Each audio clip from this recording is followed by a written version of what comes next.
પણ મેં જો હારું કામ કર્યું હોય તો મા બાપ ને હાય તો બાકી તો નકર પેટ લાઈને નિર્દોષને માર્યા.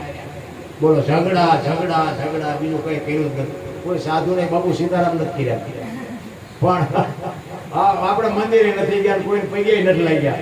અને પગે લાગવું શું કામ? પછી મને એમ થાય કે મારા મા બાપે મને આ દુનિયા લાવ્યો છે, મારી મા ને બાપ ને પગે લાગે, દુનિયા નું પગે લાગે. ભલે ભેખ ને પગે લગાય પણ એ અત્યારે ભાન થઈ તેથી તો આ ભેખ ને નહોતો લાગતો.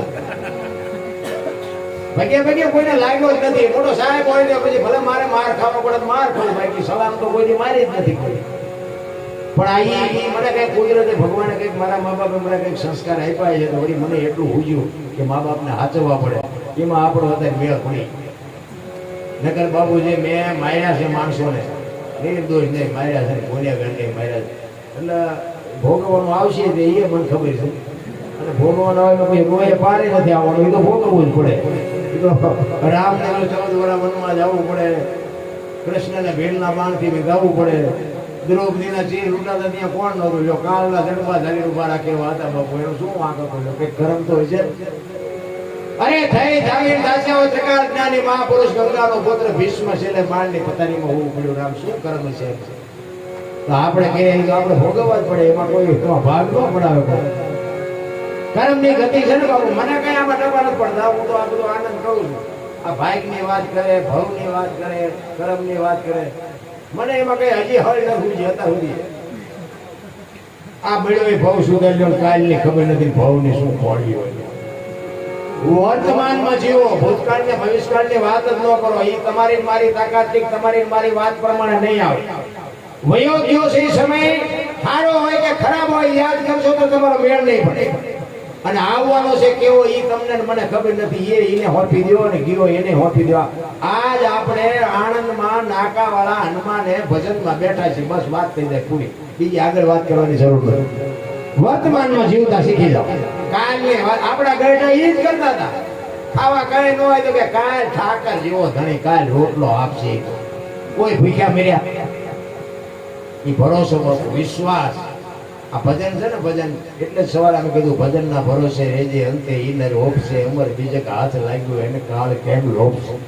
આ ભરોસાની વાત. આ સાધુ ભાઈ જાઓ, તમને જ્ઞાનની વાત કરે, તમને સારી વાત કરે, બાકીના ખિસ્સામાં મુક્તિની પોટલી છે તમને આપી દે મળી જાય એવું છે ને. એ કે ઈ માર્ગે હાલો, બસ ઈ સ્ટેશન આવી જાય વેલું મળું. સમય પાકશે ને, તમારો સમય પાકે દીદી મારા નાથને તમારી ઝૂંપડી સુધી આવવું પડે ને આવવું પડે. મહાપુરુષો કહે છે 4 સતી તોરલ ને અહીંયા બાબુ સાધુ આવ્યા ને,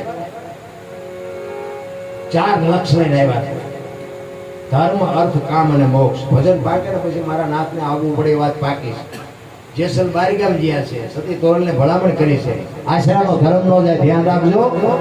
હું બારીગામ જાઉં છું, કોઈ અભ્યાગત ભૂખ્યો ન જાય, કઈ વાંધો નહીં. ઈ જેસલ વ્યા ગયા, 4 સાધુ આવ્યા, કીધું અમારે હરિહર કરવું છે, એક મોટી દાણા નહોતા. અને વિચાર કરે છે સતી તોરલ કે કરવું શું હવે, આમને શું જમાડવા? જેસલ છે ને ઘરમાં વસ્તુ નથી. એ કે બાપુ મેવો ઘડી હું આવું એમ કરી બજારમાં ગયા. વિચાર કરતા કરતા જાય સામે સતીરની હાડડી દેખાણી, અને સતીર પાસે જઈ અને સતીર બાપુ જો સતીરનો ઈરાદો એવો, મેં એક સંત પાસે સાંભળેલી વાત કહું કે સતીરનો એવો કોઈ હલકો વિચાર હતો નહીં. કારણ કે સતીર વાણિયાનો દીકરો, પણ જેસલને સતી તોરલ મળ્યા ને અને જેસલને સુધાર્યો. આ વાત સતીરના કાને પડી. કોકે કીધું ઈ કે આપણે ઓલો જેસલ બારવટીયો નથી, ઈ કોક બૈરું છે થી લઈ આવ્યો છે ને, એ બૈરું પણ એની માથે શું મંત્ર કર્યું છે ને કે બકરી જેવો બનાવી દીધો. આ વાત વાણિયાના કાને પડી એટલે વાણિયો વિચાર કરે છે કે મેં કેવા કર્મ કર્યા એ મને ખબર છે. એ બાઈ હારે જો મારો ભેટો થઈ જાય તો મારે બાપુ મારે જેસલ ઘોડે મારો મેળ પાડી દેવો છે. હવે જાય જેસલના ન્યાય જઈ શકતો હતો, પણ બીતો તો વાણિયા જાય તો આ દરબારનું કઈ નક્કી નહીં. ભક્તિ લાગીને 4 તલવાર ઉપાડે કઈ નહીં, અહીંયા જવાય નહીં. એકલા જો તોરણ મળે ને તો મેળ પડી. અને આ કુદરતને કરવું. વાણી કહે છે ને જેસલ ને સતીર ને સાસટીઓ ત્રણેયને બાબુ તારી દીધા. એના માટે જ બાબુ સતી તોરણનું સર્જન થયું છે એવું મહાપુરુષો કહે છે. એટલે સતીરને એમ થયું કે આજ તોરણ એકલા આવે છે, આજ આપણે ભલે જે માગણી કરવી પડે એ કરીને પડે એ બાકી એના આપણો કઈ ઉધાર કરાવી દે.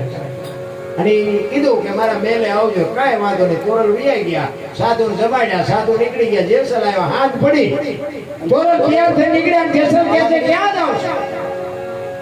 આખી માંડીને વાત કરી કે સદીર વસ્તુ નહોતો આપતો અને હું વચને બંધાણી છું, મારે જવું પડશે. તેથી કચ્છનો કાળો નાગ બાપુ બળફને પાડ ઓગળે રોવા માંડ્યો. ભક્તિમાં તો બાપુ રોવાનું આવે. ભક્તિ એવી હેલી નામ વાત હતી, કારણ કે તમે બે પછી એકય ન કરીએ, ઓલવી ન કરીએ, નાય ન કરીએ.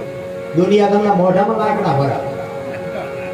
સતી તોરલને જાડેજો કહે છે, તોરલ તે મારા કાંડા કાપી નાખે. એક વખત જો મને તલવાર ઉપાડવાની રજા દે ને તો અંજારમાં વાણિયાનું બી નો રહેવો તો હજી હું ઝાટકા ભૂલી નથી ગયો.